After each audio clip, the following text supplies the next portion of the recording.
Assalamualaikum warahmatullahi wabarakatuh. Saya Aulia Sabrina dari kelas 11 IPA 1 akan membuat tugas bahasa Indonesia mengenai memproduksi teks eksplanasi secara lisan atau tulisan dengan memperhatikan struktur dan kebahasaannya.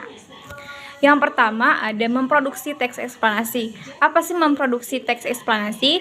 Nah, jadi memproduksi teks eksplanasi ini adalah upaya untuk membuat, mengeluarkan, atau menghasilkan teks eksplanasi.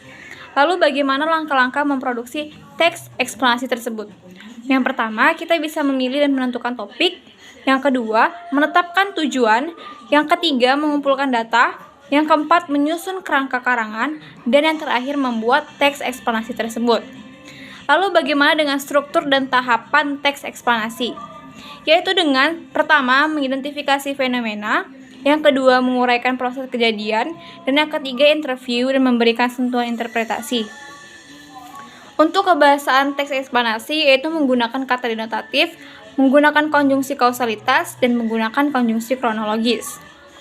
Nah, selanjutnya untuk tahapan memproduksi teks eksplanasi ini ada 3 tahapan. Untuk tahap yang awal, itu dengan memastikan topik, memastikan tujuan, dan mengumpulkan data. Untuk tahap kedua, menentukan kerangka karangan, identifikasi, proses, kejadian, dan interview. Dan tahap yang ketiga, menyusun teks eksplanasi dengan memerhatikan unsur kebahasaan, seperti kata denotatif, konjungsi kausalitas, dan konjungsi temporal.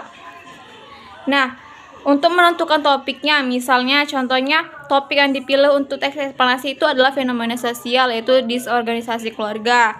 Tujuan penulisan teks eksplanasi disorganisasi keluarga itu adalah untuk mengetahui proses terjadinya disorganisasi keluarga tersebut. Selanjutnya, sumber data dari topik itu bisa dari artikel ilmiah atau laman remisi pemberdayaan perempuan, lalu makalah, dan lain-lain. Selanjutnya, kerangka karangan itu terdiri dari mengidentifikasi fenomena disorganisasi keluarga tersebut, lalu proses kejadian disorganisasi keluarga tersebut, lalu akibat dan solusi dari disorganisasi keluarga tersebut. Nah, lalu bagaimana mengembangkan teks eksplanasi? Nah, cara mengembangkan teks eksplanasi itu bisa dengan yang pertama, identifikasi fenomena, yang kedua, proses kejadian, yang ketiga, ulasan, dan terakhir kita bisa memberikan kesimpulan. Itulah penjelasan dari saya, kurang atau lebihnya saya mohon maaf. Wabillahi taufiq wal hidayah. Wassalamualaikum warahmatullahi wabarakatuh dan selamat sore, Pak.